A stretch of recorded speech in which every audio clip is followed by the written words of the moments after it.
Salut à tous, je m'appelle Dintoa. Si tu es nouveau sur le jeu ou si tu as décidé qu'en 2022 c'était l'année pour te lancer sur Sorare, tu es au bon endroit. Je vais te partager aujourd'hui les erreurs que j'ai faites qui, moi, ont pu me pénaliser ou ralentir un peu mon lancement pour que tu ne les fasses pas à ton tour et que tu puisses démarrer de la meilleure des manières. Il y a la chaîne YouTube, mais il y a aussi tout ce qui se passe sur le site Média Sorare. Tous les liens seront en description. Média Sorare, c'est des articles rédigés par des experts qui vont t'expliquer comment démarrer de la meilleure des manières le jeu, qui vont t'accompagner pour progresser. On a un Discord également qui est très actif, avec pas mal de membres qui partagent leurs bonnes astuces, leurs pépites pour recruter les meilleurs joueurs tout simplement. Mais il y a aussi plein d'autres thèmes qui te permettront de mieux comprendre le jeu. On a également le podcast qui est animé par Magic Mehdi. Magic Mehdi, il est dans le top 50 des managers Sorare et chaque semaine, il reçoit des managers qui ont performé ou qui ont une histoire particulière avec le jeu pour t'aider encore une fois à progresser. Tous les liens sont en description et on va enchaîner avec la vidéo et n'hésite pas à me partager en commentaire ce que tu en penses et si tu as toi aussi à ton tour des questions à poser qu'on traitera dans une autre vidéo. Allez, sans plus attendre, je démarre avec le premier conseil. C'est parti. Et l'erreur numéro 1, c'est celle de s'attacher à ses cartes. Toujours réfléchir en termes d'utilité. Quelle utilité a cette carte pour moi ? Je vous donne un exemple très concret. La première carte que j'ai reçue en reward, une carte rare, donc la carte de Matt Besler, la 30 sur 100. Donc le 10 juillet, voilà, on peut voir que je reçois une carte qui a un très bon L5, qui a un des 62, des 70. Et un 80 sur la première Game Week que je fais avec le joueur. Donc je suis complètement emballé. J'ai un joueur qui est un crack, que j'ai reçu gratuitement. Et à cette période-là, les prix commencent à gonfler. D'ailleurs, si on regarde le price graph, à un moment, cette carte était plutôt intéressante. D'ailleurs, on peut le voir là. Je la reçois en reward et coûte environ 0,040. Et puis elle grimpe. Il y a même un pic à 0,085. C'est énorme. Je sais pas si je suis correct, mais je crois que c'est à peu près 300 € à l'époque. Et je décide de pas la revendre, alors que pourtant elle me sert à rien. Je n'ai pas d'équipe autour, à part faire monter son niveau d'XP. Je n'en fais rien. Ce qui devait arriver arriva. Le joueur est atteint d'une commotion cérébrale en match. Il se blesse et il part en blessure pour une longue période. Au début un match, 2 matchs, 3 matchs. Ça continue jusqu'au jour où, le 10 novembre, Matt Besler annonce officiellement prendre sa retraite. Le coup dur, coup de massue, mon meilleur joueur part à la retraite et surtout, je n'ai pas su profiter au bon moment de revendre la carte et de prendre la plus-value quand je l'avais. Et je n'ai pas su la vendre. Et donc aujourd'hui, mon bon Matt Besler est toujours dans ma galerie à attendre tout doucement que Sorare remette en place peut-être un mode All-Star un jour, j'en sais rien. Mais bon, avec un joueur de ce calibre-là, je doute qu'elle met une quelconque utilité un jour. Le troisième point, c'est d'être patient. Certains joueurs, il ne faut pas les recruter dans certaines périodes. Mon erreur, par exemple Paul Nardi, que je recrute au moment où il enchaîne des bonnes performances avec Lorient. J'ai mal anticipé le fait que dans ces quelques bonnes performances, il y avait eu 1 ou 2 clean sheets dans le lot. J'avais mal anticipé que Lorient allait avoir une saison un peu plus galère que prévu. J'avoue que pour ça, on ne pouvait pas forcément le prévoir, mais depuis, c'est compliqué. Il y a peu de notes qui passent au-dessus des 40. Et au-delà du crash des Limited qui globalement a fait baisser le prix de toutes les cartes, Paul Nardi a aussi, lui, perdu en valeur. C'est un joueur qui ne joue pas la Coupe d'Europe, qui ne va pas être potentiellement sélectionné en équipe de France, donc il a finalement peu d'utilité. Et l'utilité, c'est vraiment la question centrale sur la valeur des cartes. Notamment le sujet des limited, on s'est rendu compte en fait que les cartes limited ont eu un boom, elles ont coûté très cher à un moment. Moi, le premier, j'ai sauté à pieds joints dedans en mettant des budgets mais indécents sur cette carte. Voilà, Youssouf Fofana que j'ai acheté 0,027 qui en coûte maintenant 3 fois ce prix. Les limited étant beaucoup plus larges en nombre de cartes, il y a 1000 cartes de tirées. On s'est retrouvé face à un marché qui n'avait pas besoin d'autant de cartes. Les acheteurs n'étaient pas intéressés par des stocks aussi conséquents, ce qui fait que le prix a nettement baissé. Et donc, Surtout ceux qui en ont pâti, c'est les cartes qui ne réalisent pas des grosses notes, parce qu'effectivement sur le SO5 Limited, il n'y a pas de palier comme en rare, donc on ne peut pas gagner d'ETH à partir d'un certain niveau de notes.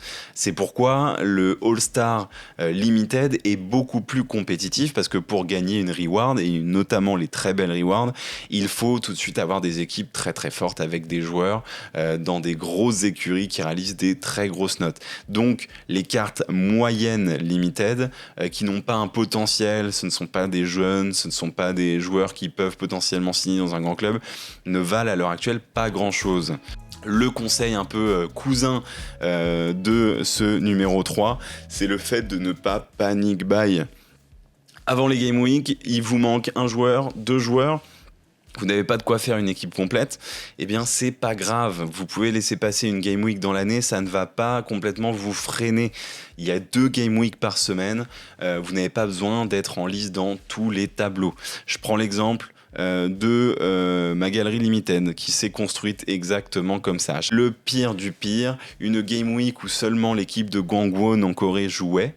Je me suis cru plus intelligent que les autres et j'ai été investir sur des joueurs de Gangwon et ça m'a fait acheter Jo Chaewon, un attaquant qui à l'époque, en plus si on regarde il me semble son SO5 au moment où je l'achète sort d'une période très intéressante, hein. On voit qu'il a quand même fait 4 notes, 5 notes en vert. Je l'achète à un prix indécent, 0,023. Et par la suite, Gangwon fait une fin de saison très galère, frôle la relégation. Shao Jae-wan sort complètement du 11 type et j'ai surpayé une carte qui aujourd'hui ne vaut plus grand chose. L'autre conseil que je peux vous donner, parce que finalement je vous montre un peu cette plateforme Sorare Data depuis le début, mais j'en ai pas réellement parlé, mais c'est le fait de se renseigner avant d'acheter. On fera, si vous le souhaitez, quelque chose d'un peu plus détaillé sur Sorare Data, mais c'est une plateforme qui recense toutes les données, la valeur moyenne d'un joueur, les achats récents, le prix auquel une carte se vend, qui vous permet de ne pas faire d'erreur au moment d'acheter ou de faire une enchère. Je précise ça, ça peut paraître évident pour certains, mais encore trop souvent, je vois des enchères qui terminent plus haut que le prix sur le marché secondaire. Posez-vous la question de est-ce que cette carte est au bon prix ou est-ce que je l'achète trop cher. Un outil qui est très intéressant pour ça, c'est Sorare Tools, que je pourrais vous mettre le lien en description, qui permet pour chacune des cartes de faire un clic droit directement pour arriver sur la fiche Sorare Data du joueur. Et là, en l'occurrence, je vois que une erreur est en cours avec une enchère à 0,06 alors que le joueur se trouve à 0,05 sur le marché secondaire. Écoutez, je pensais pas en avoir une en live en faisant la vidéo, mais là, celle-là, elle est belle. Et donc, Alligator 91, je suis désolé, mon gars, mais si tu avais... Oh, ils sont 3 en plus à avoir enchéri en dehors. Non, pardon, ils sont 2 à avoir enchéri au-dessus du prix. Écoutez, messieurs, je suis désolé, mais renseignez-vous, allez voir sur Sorare Data, vous perdrez moins d'argent. Un nouveau conseil à vous donner, et ça c'est un conseil qui ne va pas plaire à Sorare, mais vraiment nique la carte bleue. On n'achète rien en carte bleue sur Sorare. J'ai fait l'erreur parce que j'avais envie d'aller vite, parce que des fois ça peut être long de faire un virement sur son compte Coinbase, d'acheter de l'ETH, de renvoyer l'ETH grâce à la DApp de Coinbase vers Sorare. Ça peut être très long parfois, c'est pas rapide. Il y a d'autres solutions qui existent avec Ramp notamment, même si Ramp aussi a des frais cachés. Mais acheter en carte bleue une carte, c'est la pire idée. Pourquoi ? Parce que par exemple, si j'achète cette carte au hasard de Collins Fay du standard, on voit que je peux l'acheter 0,036 ETH ou 118 €. Si je l'achète en carte bleue, j'ai des frais qui vont s'y ajouter de quasiment 12 €.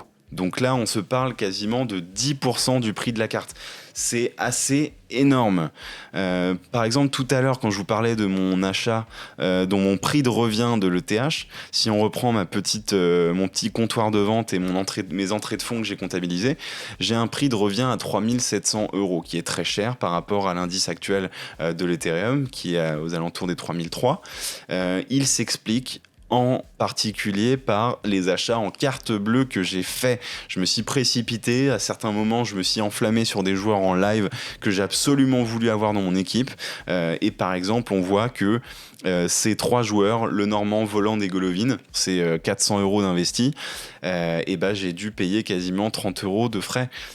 C'est énorme, et donc à l'heure d'imaginer et de calculer votre prix de revient et le coût à laquelle vous avez acheté votre TH en moyenne, ça va sérieusement faire gonfler la note. C'est mon cas, c'est mon erreur. Ne faites pas comme moi.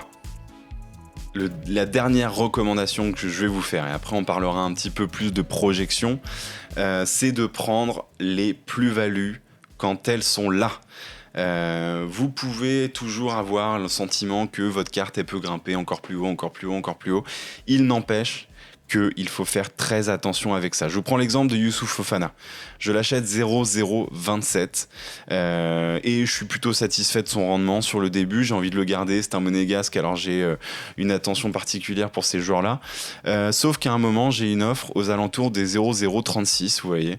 Un moment, là, cette période-là où la carte avait bien grimpé, c'était le boom des limited. J'ai une offre à 36 et je refuse de la vendre en me disant qu'elle peut aller plus loin, que potentiellement Fofana continuera à me faire des bonnes notes. Eh bien, vous l'avez sous les yeux, ça ne s'est pas passé comme ça. Fofana a eu une première partie de saison plus compliquée que prévu. Il a la concurrence de Matarazzo à Monaco qui lui fait un peu mal, Jean Lucas également. Et au final, il ne joue pas autant de matchs qu'il veut, donc j'ai pas une grosse utilité pour ma carte. Et d'ailleurs, j'ose plus vraiment la mettre dans mes SO5 parce que j'ai peur qu'il me fasse défaut. Donc cette carte ne m'est plus beaucoup utile et son prix a nettement baissé. Alors pour ce joueur-là, on va dire que c'est encore relativement rattrapable parce que voilà, il n'a que 22 ans, que potentiellement il peut faire une grosse saison, une grosse fin de saison et aller chercher un plus grand club ou en tout cas continuer à grandir. En revanche, pour d'autres cartes, ça peut être un peu plus compliqué de rentabiliser un investissement. Et donc voilà. Prenez les plus-values quand elles sont là.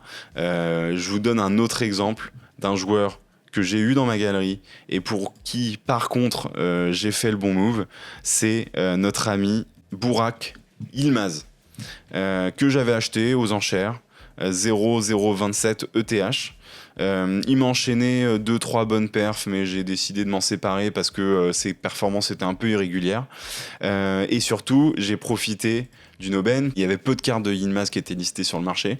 Du coup, j'ai mis la mienne à un prix relativement haut et un joueur est venu la chercher. Si on regarde aujourd'hui son prix, 0,010 ETH. Donc je l'ai vendu 5 fois plus cher que son prix aujourd'hui. Donc là, par contre, j'ai fait une bonne culbute. Toujours est-il que l'avenir sur Sorare, il est là.